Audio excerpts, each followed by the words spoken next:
Welcome to the South African Aerobatic National Championships 2015, held at the Klerksdorp Airfield, where South Africa's top aerobatic pilots will fight it out for top honours in each of their respective classes. Cliff Lotter, the chairman of the Klerksdorp Pilots Association, and we're arranging the whole event. I also fly aerobatics. But first, what is aerobatics all about? Aerobatics is extreme flight. You may have heard of a roll, a loop, a stall turn or a spin and seen these performed at air shows. These maneuvers form part of competition aerobatics and are called figures. The figures are strung together to make up an aerobatic sequence. During a competition, there are different classes that pilots will compete in, and each class has its own set of sequences to fly with varying difficulty. The different classes in order are sportsman, intermediate, advanced and unlimited. To qualify for the sportsman class, the pilot must first compete at graduate level, where an average score of 70% must be achieved. The judges score the pilot on his performance of each figure in the chosen sequence out of 10. Each sequence published for these classes is called the known sequence and must be flown along with a free sequence designed by the pilot and an unknown sequence which the pilot will receive the night before with no practice allowed. The sequence is performed inside an aerobatic box or a virtual cube over the airfield, 1,000 meters long and 1,000 meters wide, with lower and upper limits for each class. If the pilot flies part of his sequence outside this box, his score will be affected negatively. Every person that becomes a pilot ought to do even just 5 hours or 10 hours of basic aerobatics to make them appreciate the envelope of flight. I know some of the guys like Nigel Hopkins referred to it as flying in 3D. I think it's a very good description of it. I think when you take up a pilot that's got thousands of hours that haven't been involved in aerobatics, he'll tell you exactly the same thing. Day 1. The first day of competition is characterized by preparation, where pilots arrive and get themselves focused for the competition ahead. Last-minute practice sessions are arranged, and a unique characteristic observed is pilots on the ground coaching their fellow pilots in the air via radio. A unique camaraderie in a competitive environment. Thoroughly enjoyed it. It's been an absolute fun. The camaraderie is fantastic, and that's one of the draw cards, I think, is why I'm here. The function of the SAC, the South African Sports Aerobatic Club, is to place all recreational aerobatics under one body. So we've got this time for the first at Nationals glider. So although we don't have any jets, but if there were, piston aeroplane gliders and jet aerobatics all forms part of the SAC. We obviously organise contests. We, on behalf of the CAA, we also organise aerobatic ratings. Competition aerobatics is essentially the breeding ground for all our aerobatic pilots around the country and around the world. I'm sure you've seen me around at some of the air shows, and many of the top air show display pilots have been competition aerobatic pilots themselves. Day job being an airline pilot, it's a lot different to this sort of fun flying. The aerobatics environment allows you to get good hands-on skill because the airline environment is very structured, and of course it's passenger comfort, and automation is there to help you along and make the ride as smooth as possible. This actually gets your hands on the throttle and stick. Aerobatics is, to me, it's probably one of the most intense sports you can do, both mentally and physically. But the most wonderful thing about it, it's a great leveler, and the camaraderie is superb. So you will have, in a campaign like the competition like we're having here, you'll have airline pilots, you'd have former fighter pilots, you'd have fresh PPLs, you'd have a whole businessman, a whole range of different people that are coming together to fly, and your past experience doesn't really count that much. It's how you perform in the box, it's how you present the aeroplane, the artistry with which you do it. Let's meet the pilots. Advanced, Elton Bondi, Glenn Warden, Steve Brown, Johnny Smith, Pierre Duploy, and Kenny Chang. Unlimited, Nigel Hopkins, Barry Eels, and Neville Ferreira. The manoeuvres that we do involves very high stress to the airplane, and my extra itself is, I think, is over 10 years old, and so I'm really putting my life in hand with this airplane, and I trust the German engineering. Ek is Johnny Smit, Frankfurt in die Vrystaat, Suid-Afrika. Ek vlieg die S-Bach, Duitse maak en baie hoë kompetisie vliegtuig. Wat daarvan hou om die pilot bietjie te karnuffel. S-Bach is a high-performance aircraft, the one that I fly. A 342, and it stands for a two-seater. So my aircraft has got a 315 horsepower engine in it. It weighs just on 650 kilograms without the pilot in it and the fuel. And that makes it an extreme machine. Well, this aircraft is an MX-2. It's built in America, designed specifically for unlimited aerobatics. It's a two-seat aircraft, which is fairly unusual for unlimited aerobatic airplanes, but that's what makes this aircraft so special. You know, it's got a high-performance Lycoming engine with just over 300 horsepower. It's capable of speeds in excess of 350 kilometers an hour in normal straight-line flight. G-loadings of plus minus 14 G. It really is a beast of an aeroplane. So this particular plane flew in the Red Bull season in 2008. It is an extremely capable unlimited aerobatic machine with a very high roll rate and an incredible power-to-weight ratio. The plane is able to climb from V&E pool to vertical 3,500 feet. That gives it a climb rate of over 12,500 feet per minute. The pilots took to the skies in their extreme machines to stretch their flying muscle in preparation for the days ahead, and judges were surprised to see a few zeros, even for the known program. As predicted, the flying was certainly exciting. Now in Q programs and free programs, particularly in Q though, there should be no errors, but we did see quite a fair amount of zeros. The week ahead looked like it would be a tough one. Day 2. Pilots and judges were greeted with icy weather as they arrived at the field for the day's flying. The hospitality of the clubhouse and hot breakfast was welcome as Cliff Lotter gave the safety briefing. Forecast winds were strong. The only pilot that managed to complete a flight was Adam Pachowski in the Zlin 526 before the wind was deemed beyond limits. Yeah, and as you can hear by the sounds of it, the wind blowing through the hangar here, that we are going to probably do no flying today because of this wind. Flying has stopped, and the reason is, once again, the weather. Wind, like today, completely out of limits. Let's go and chat to Adam, who had an absolutely fantastic flight in the graduate condition. It was absolutely fantastic. I'm still coming down off the high. Excited, a little bit nervous. The secret is to always show improvement, and I think I may have done a little bit too well in my first one. The lack of flying meant we could get up close and personal with the aircraft and meet some of the pilots. You might have been wondering about all the different kind of airplanes that turn up for aerobatic competitions. Well, let's start with the one right behind me here. This is a Yak 52. It is a very, very, very strong and robust beast. It's a Russian airplane.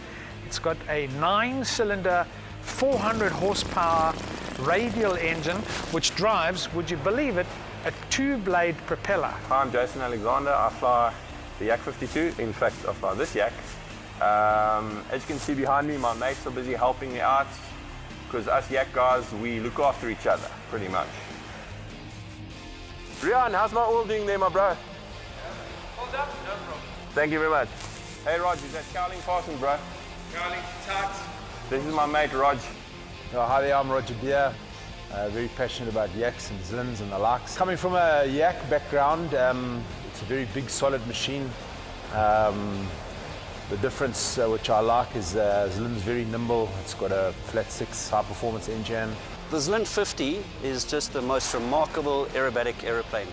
This particular aeroplane is old. My aircraft is 1976. I think it was 17th off the production line, but it still stands myself in very good stead. It's thoroughbred, it's a classic. It's won many world championships up till the early 90s, and it's a delight to fly. The 18T is a 4-5-seater plane, pretty heavy, not actually designed for competition aerobatics. It's being referred to as a station wagon, but yeah, it's a lot of challenges, but it teaches you some of the art that I suppose a better plane won't teach you. Started flying in my 20s, and then fell in love with the thought of flying aerobatics. And soon after that, my brother followed, also airline pilot.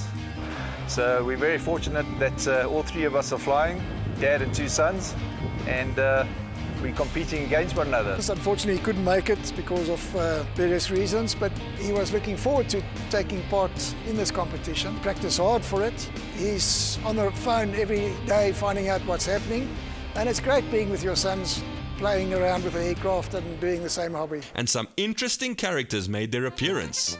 En weet jy wat? Flieks tussen die milies is uitstekend. Very enjoyable. The yak is a little power deficient. Please no, Jace. I'm sorry to say, but the yak is not power deficient, Gary. All right, I will not say that. Let's roll it again. Okay, we are actually rolling. You see, he's new to this experience, but it's okay. He will learn. All right, let's continue with the yak then. The yak used a hell of a lot of oil, burnt a lot of gas, and climbed nowhere. So I bought a pits. My name is Gary Glasson. I fly a Pitts Special S1 Falcon, and I compete in the intermediate class. We asked some of the pilots to explain the strange walks and hand movements observed before flights.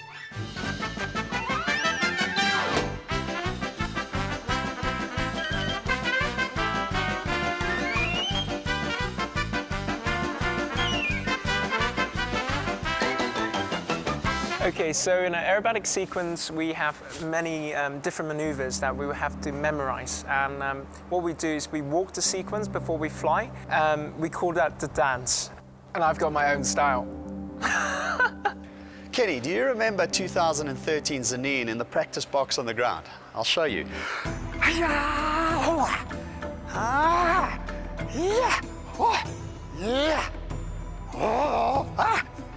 I'm going to stop now because I'm going to have an aneurysm.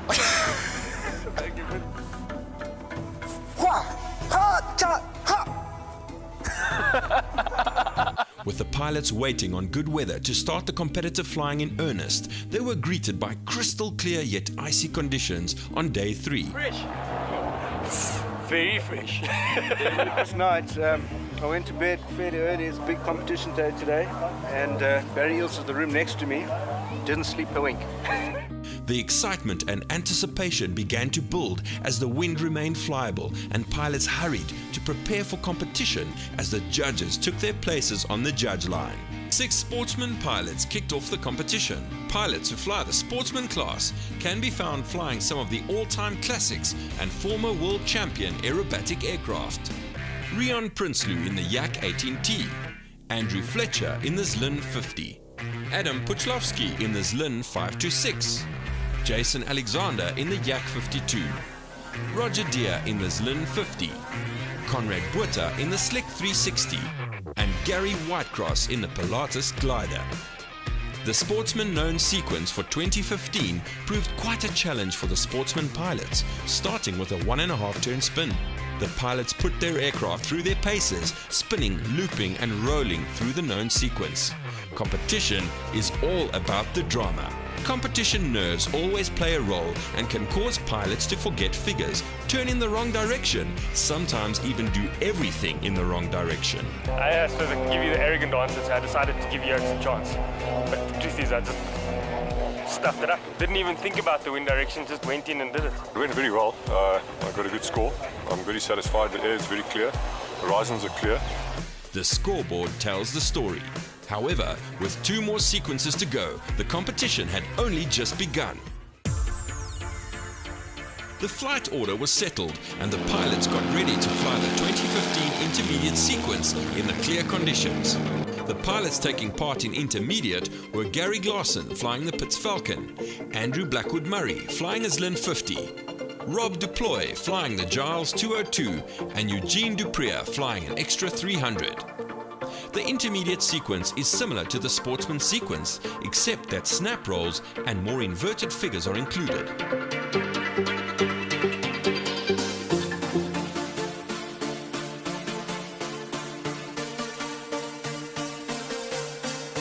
You have 76%. The intermediate pilots all flew the known sequence as well, and the scoreboard reflects the close competition between these pilots.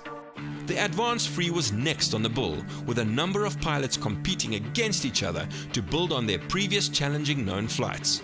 This would be an opportunity to fix errors and improve scores before the unknowns. Probably the best flight I've done so far, so pretty happy. The advanced sequence is characterized by numerous inverted or upside down figures as well as inverted spins. There's a huge difference in flying aerobatics with different airplanes. Each aircraft has its distinct advantages and disadvantages. So, for example, the Chipmunk, you never had a problem keeping that in the box. You could keep it very contained. But of course, energy management was a problem with that. The engine wouldn't run when it's inverted. You couldn't get a perfect vertical, otherwise the engine would quit. Whereas in something like the Extra, that's not a problem. Energy management's not a problem. But the sequences we fly in this have other difficulties, such as keeping it contained. The pressure on the body in flying an airplane like this, an average sequence would be plus 10, minus 6 Gs. So in the lower powered aircraft, you don't have that same physical challenges. In this sort of airplane, physically, it's incredibly demanding. I find a practice flight, in a day that I'm practicing, I'll manage 3 flights in a day. I have more fun in the sky than on the ground. The advanced pilots displayed some really good crisp flying, and as soon as the scores were posted, gave the pilots a good idea to what had to be achieved in the unknowns to go for glory. Let's take a look at how the pilots fared.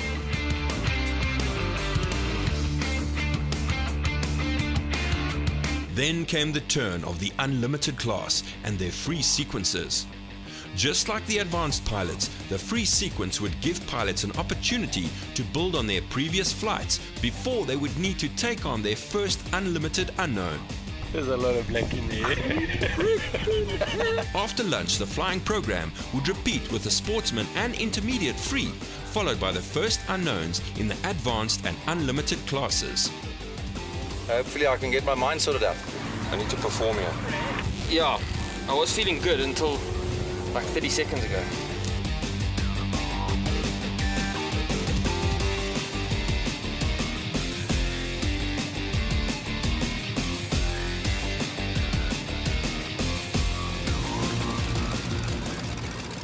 I just lost my way on one of the maneuvers, and that was that. Much better than the first one. I got a 73.2. I feel quite confident and enjoyed it a lot, man. Well, it's just small little things I could maybe brush on, but it was pretty good. I'm very happy. All good? That was all good. I got an 80. Yep, here's the unknown right here. Might be the best thing that could ever happen if we get it right tomorrow. Is it ever top? How do you feel about the 1 1/4 spin? I might just do better with this than with my free. How do you feel about the 1 1/4 spin? Walk in the park, walk in the park. Good, we're nearly done. Got 2 more unknowns left to fly. The advanced and unlimited class would fly their first unknown sequences, and this sequence would prove how tough it is to be an unlimited aerobatic pilot. The sequence is the most energy draining that I've ever had. You were hanging on your safety belts, completely pulled off the seat like a bag of potatoes. After these draining experiences, pilots retired to the clubhouse for a welcome braai and to reflect on a chilly, crisp day where the flying performances did all the talking. Of course, there were some who still had an appetite for the extreme, courtesy of the resident Porsche Panamera. It was neck and neck going into the last day. It's always exciting when you move on to the unknown programs. They don't know what they're going to be flying. They get given their sequences very shortly before the contest starts, and this is basically where it separates the men from the boys. Yep. Okay, we're on the morning of the 3rd day of flying, and finally the weather is really very nice for flying. I'm here with Jason Alexander, who is the leader of the sportsman group. Jason, morning. How do you feel? I feel good. Point to prove today. Well, the danger man for you is Andrew Fletcher, is it? Yeah. So how do you feel about that? He's been very consistent. Yeah. He's flown really well. And yeah, I think it's going to be down to the wire, this one. You leading in the intermediate class, so you must be very chuffed. How do you feel? Yeah, I'm extremely chuffed, but leading is, I don't think there's more than 1% in it, so it's not a much of a lead. Your danger man obviously is Gary. So have you been psyching him out last night and this morning? I think Gary is too experienced for that. So. Well, it feels good. I think it's more important for me just to get a specific standard. I'm going to the World Championship soon, so just trying to keep the levels up and the practice is paying off, and that's what's important. Nerves were at full stretch before the last flights of the day that would decide the honours in most classes. Probably more nervous than yesterday. The unknowns are always a little bit tricky. The first time I fly, it'll be now. We'll talk again after the flight. In the sportsman, intermediate and advanced classes, it was down to the wire as pilots battled through the unknowns in an attempt to snatch the win. For some, there was redemption as they posted improved scores over the previous day's competition. The guys that are here, just the wealth of experience is incredible.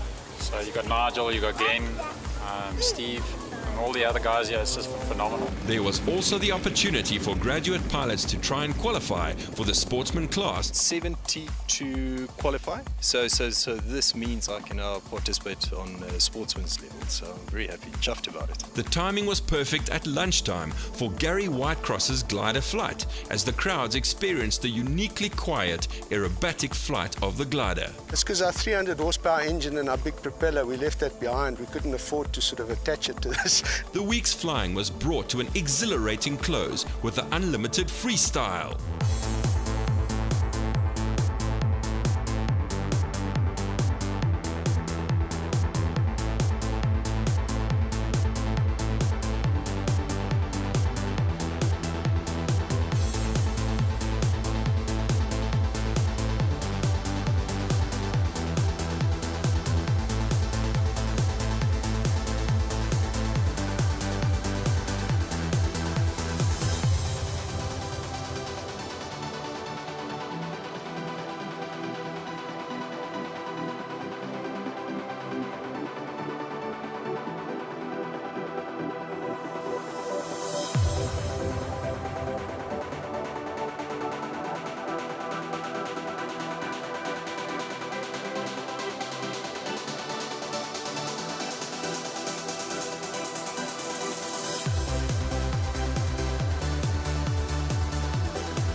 Chief Judge John Gaylord summed up the week. Given that we froze to death for 2 days, but there were no incidents, and it was nice to see the standard of flying in advanced classes as well.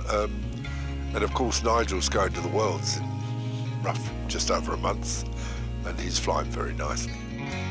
The SA Nationals Aerobatics final results. Sportsman class. SA Sportsman Champion, Jason Alexander. Intermediate class. Intermediate Champion, Gary Glasson.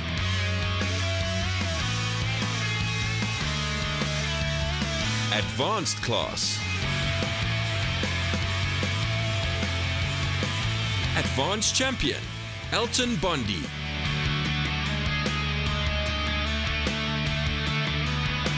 Unlimited class. Unlimited and Freestyle Champion, Nigel Hopkins.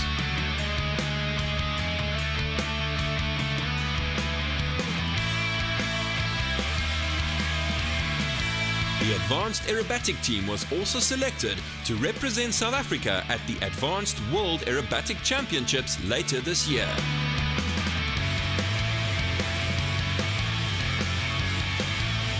An exhilarating week's flying, where some of South Africa's top pilots conquered the trying conditions to show us what aerobatic flying is all about.